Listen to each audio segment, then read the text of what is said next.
It's one of the busiest fast food strip malls along I-5. Hundreds of travelers a day stop in Kettleman City for a bite to eat and drink. But the next time you press that soda tab, there's something you may want to know. Kettleman City's water is contaminated with arsenic at levels well above the federal limit.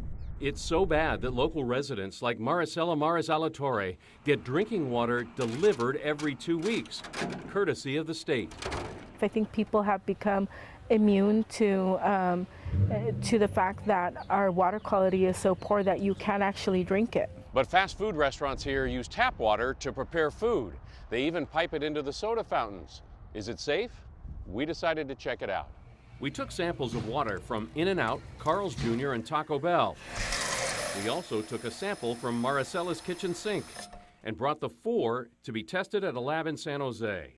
All of them came back well above the EPA limit for arsenic, which is 10 parts per billion. In our samples, Carl's Jr. and Maricela's water contained 16 parts per billion of arsenic. In-N-Out and Taco Bell, 15. So what we can do is... We took the results to Craig Steinmoss, an arsenic expert at UC Berkeley.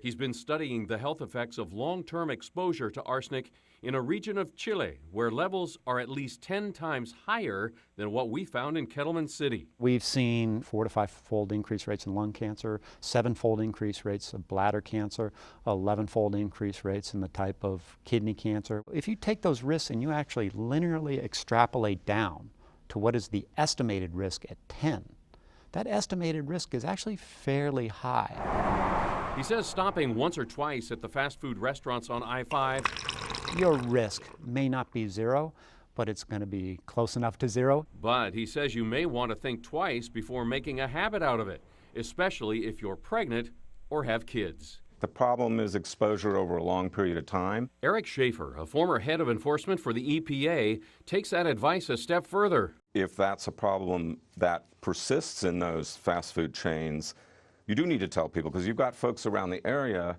who may depend on those restaurants for a lot of their diet. He says county health inspectors should be checking arsenic levels in restaurant water, something we confirmed is not happening now. If you've got a problem that is more than once or twice at a restaurant and your arsenic persists, you should have to put up a sign. As for people who live in Kettleman City and use the water every day to cook and shower, it could potentially be much more serious. Kind of like cigarette smoking. It's not like you smoke a cigarette and then you get lung cancer the next day. It usually takes 20, 30, and sometimes even 40 or 50 years. These communities that are already vulnerable, it's just easier to forget about them or make it seem like it's our fault for being here.